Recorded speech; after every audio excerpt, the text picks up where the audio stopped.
সমস্যা তো বেড়েই চলতেছে, এখন কমতেছে না তো সমস্যা। আইন শৃঙ্খলা ব্যবস্থা যদি ভালো করা হয়, এই অবস্থা থেকে আমরা মুক্তি পেতে পারি আর কি।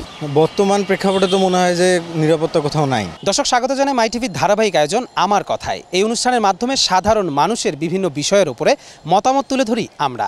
আজকের বিষয় জুলাই গণ অভ্যুত্থানের প্রায় 1 বছর হতে চলল, কিন্তু এখনও বাংলাদেশে কোন কোন বিষয়ে সমস্যা রয়েছে শুনবো সাধারণের কথা। চলুন যাওয়া যাক। এই 1 বছরে আমার দেখা মতে সবথেকে বড় যেটা সমস্যা, প্রশাসনিক ব্যবস্থাটা, যেটা একদম নড়বড়ে অবস্থা। এখন পুলিশের উপর মানুষের যে একটা আস্থা ছিল, এই আস্থাটাও এখন সেভাবে হইতেছে না। আমরা চাইছিলাম স্বচ্ছতা, সবসময় চাইছিলাম যে না, আমরা আমাদের বাক স্বাধীনতাটা ফিরে পেয়েছি, যে কোনো জায়গায় আমরা আমাদের বাক স্বাধীনতা যা ইচ্ছা তাই বলতে পারবো। কিন্তু আমরা দেখা যাচ্ছে এখনও আমরা যেখানে যা খুশি তা বলতে পারতেছি না, আমাদের স্বাধীনতাটা এখনও হরণ করা হয়। শেকড় থেকে শিখরে। জুলাই গণ অভ্যুত্থানের পরে আমাদের আকাঙ্ক্ষা ছিল যে মানুষ স্বাধীন হবে, স্বাধীনভাবে বাঁচতে পারবে, স্বাধীনভাবে চলাফেরা করবে, বাক স্বাধীনতা কথা বলবে। কিন্তু আমরা দেখতে পাচ্ছি এভাবে বাক স্বাধীনতা মানুষের স্বাভাবিক নেই। কথা বলতে গেলে তারা মব জাস্টিসের শিকার হচ্ছে। আসলে আমাদের এখন হরহামেশায় কোনো কিছু করতে গেলে মব জাস্টিসটা সৃষ্টি করে।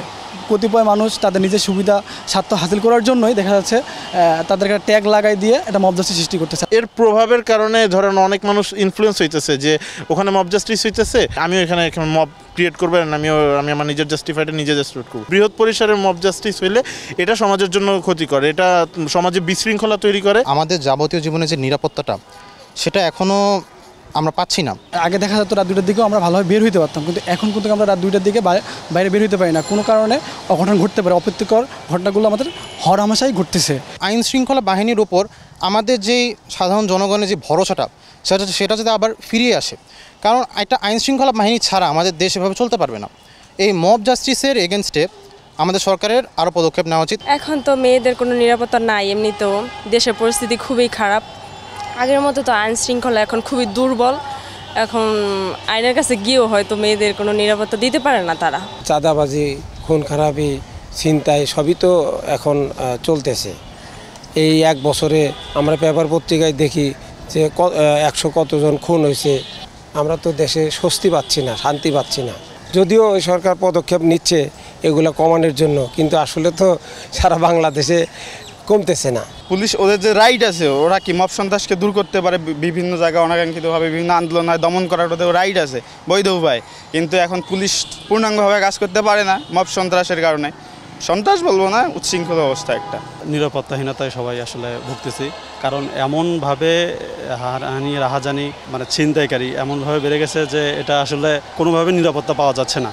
আমরা চাই যাতে সরকার এই দিকে একটু নজরদারি দেয়, কারণ নিশ্চয়ই আমাদের রিজার্ভ বাড়ানোর দায়িত্ব ওদের আছে এবং তারা সেটি করছে। কিন্তু আমাদের যে সাধারণ মানুষের যে এই জীবনের প্রতি যে এখন একটা ভয় চলে এসেছে, এটা লাঘব করার দায়িত্ব কিন্তু তাদের রয়েছে, যেটা তাদের পালন করা উচিত।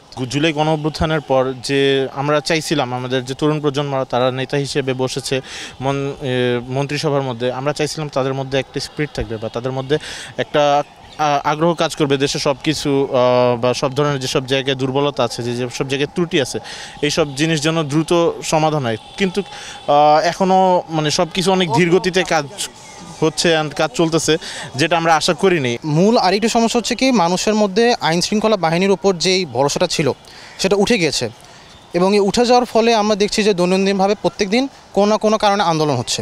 কোনো প্রপার চ্যানেলের মাধ্যমে কেউ তাদের দাবি পেশ করতে পারছে না।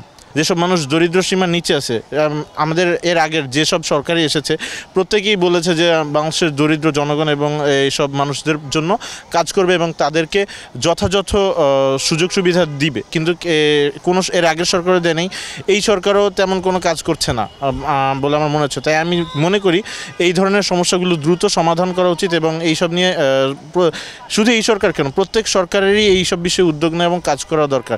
এছাড়া যেসব উন্নতি বর্তমান সরকার দেখাচ্ছে যে আমরা এই জায়গায় উন্নতি করছি, ওই জায়গায় উন্নতি করছি, ওইসব জায়গার উন্নতি দরকার আছে, তবে ওই সব উন্নতি একটু ধীর করে এই ধরনের যেগুলো মেজর যেসব উন্নতির দরকার আছে এই সব দিকে নজর দিলে আমার মনে হয় দেশ অনেক দ্রুত আগাবে এবং উন্নতির দিকে যাবে আমার মনে হয়। দর্শক, জুলাই গণ অভ্যুত্থানের প্রায় 1 বছরেও বাংলাদেশে কি কি সমস্যা রয়েছে এ বিষয়ে কথা বলছিলাম সাধারণ মানুষের সাথে, জানার চেষ্টা করছিলাম সমস্যাগুলো। সাধারণ মানুষ চায় দ্রুত সমাধান হোক সমস্যাগুলো। এই ছিল আজকের আয়োজন। দেখা হবে পরবর্তী পর্বে। ততক্ষণ পর্যন্ত ভালো থাকবেন, সুস্থ থাকবেন, আমাদের সাথেই থাকবেন। ধন্যবাদ।